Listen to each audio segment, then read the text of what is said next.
Assalamualaikum warahmatullahi wabarakatuh. Selamat datang di channel Spot Horror.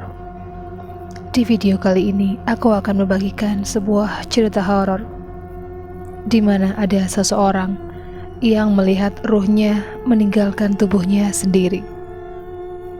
Malam itu tiba-tiba terdengar suara HP yang berdering. Kakakku melihat HP itu dan melihat sebuah pesan singkat masuk ke dalam HP-nya. Kakakku kemudian membaca isi pesan singkat itu dengan seksama. Pesan singkat yang tertulis tidak begitu jelas, namun membuat kakakku kaget bukan kepalang. Dengan perlahan, kakakku membaca isi pesan singkat itu, dan akhirnya kakakku sadar bahwa ada hal genting yang sedang terjadi. Yun, kenapa ya? Paman melihat ruh paman seperti akan tercabut dan pergi meninggalkan badan paman. Tolong beritahu ayahmu, paman takut. Begitulah isi pesan singkat tersebut. Kakak segera keluar dari kamarnya dan mencari ayah.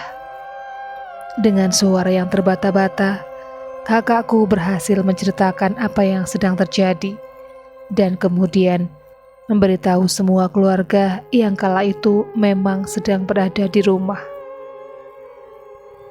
Keluarga memutuskan untuk menjemput pamanku yang berada di kampung malam itu juga, dengan meminjam mobil di tempat kakakku bekerja dan meminta bantuan kepada salah seorang teman di kantornya.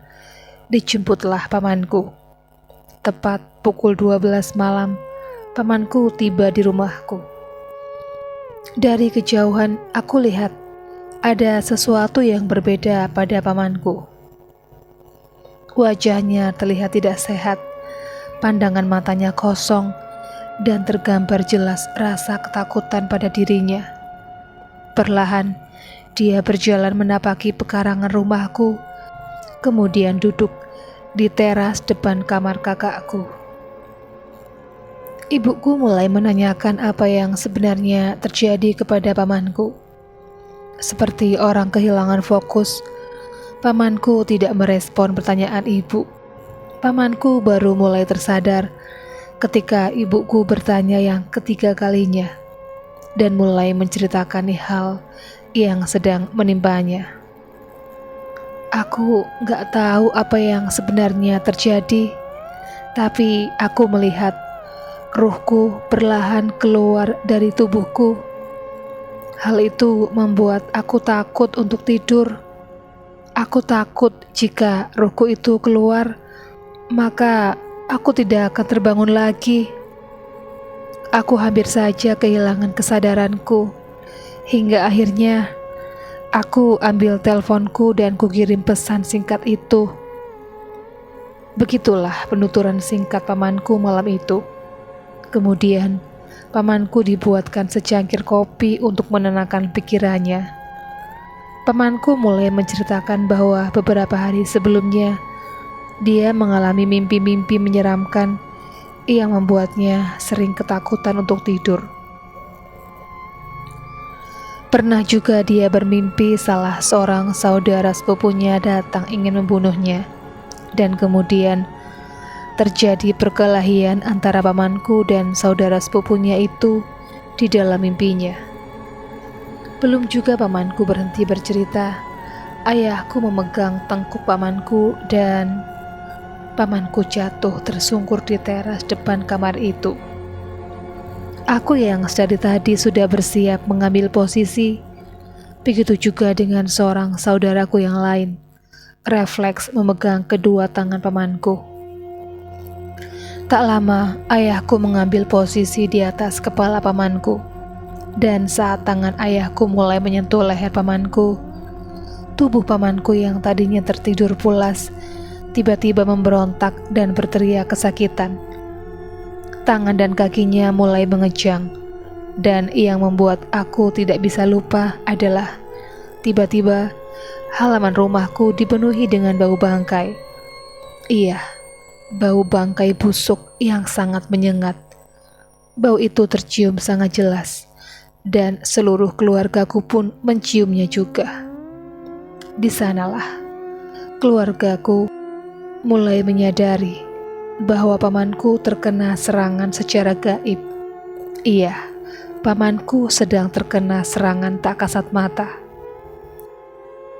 Tiba-tiba pamanku mulai meracau mengeluarkan kata-kata yang tidak jelas dan mulai berbuat sesuatu yang tidak normal.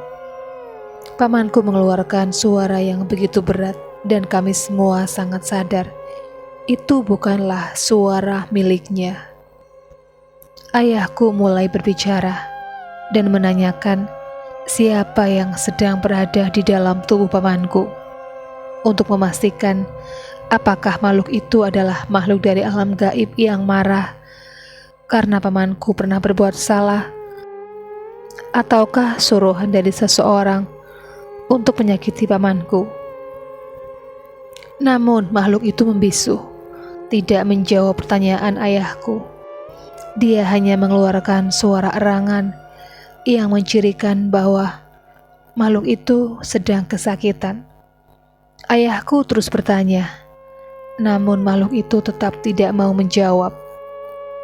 Melihat fisik pamanku yang cukup lemah pada malam itu, ayahku kemudian memutuskan untuk menghentikan proses itu karena khawatir fisik pamanku tidak kuat lagi untuk melewati proses itu. Alhasil, pamanku dibiarkan tertidur dan proses tersebut akan dilanjutkan di hari yang lain yang ditentukan oleh ayahku. Hingga hari yang ditentukan akhirnya telah tiba. Seluruh keluarga sudah berkumpul di rumahku. Peralatan untuk proses tersebut sudah disediakan dan proses sebenarnya pun dimulai. Ayahku memanggil pamanku dan menyuruhnya untuk duduk tenang terlebih dahulu. Dan lagi-lagi tepat ketika tangan ayahku menyentuh tengkuk pamanku, tubuh pamanku kembali terjatuh. Seperti malam di saat pamanku baru tiba di rumah, proses itu kembali diulang. Dan disinilah terungkap siapa makhluk yang berada dalam badan pamanku dan apa tujuannya berada di sana.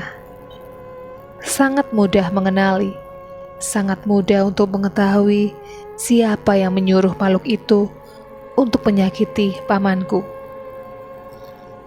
Ketika makhluk itu berbicara, dia berbicara dengan gaya bicara orang yang menyuruhnya dan menceritakan kenapa dia berada di sana, apa tujuannya, dan apa yang ingin dilakukannya. Iri, dengki, dan rasa tidak sukalah yang melatar belakangi semua ini. Akhirnya ayahku memerintahkan makhluk itu untuk pergi dari tubuh pamanku. Awalnya makhluk itu tidak mau pergi dan tetap bertahan pada tubuh pamanku. Namun, ayahku yang sudah tidak mau bertoleransi lagi menyuruh makhluk itu pergi dengan keras dan akhirnya makhluk itu pun pergi dan akhirnya makhluk itu pun berhasil dikeluarkan dari tubuh pamanku. Dan setelah kejadian itu, orang yang menyuruh makhluk itu untuk menyakiti pamanku mengalami beberapa kejadian aneh dan mengalami sakit yang entah apa penyebabnya. Namun keluargaku yang sudah mengetahui kejadian itu hanya berpura-pura tidak terjadi apapun. Demikianlah kisah yang dialami oleh seorang pria yang melihat ruhnya meninggalkan tubuhnya, yang ternyata dia sedang berada dalam pengaruh ilmu gaib. Sekian dulu video kali ini. Jumpa lagi di video berikutnya. Assalamualaikum warahmatullahi wabarakatuh.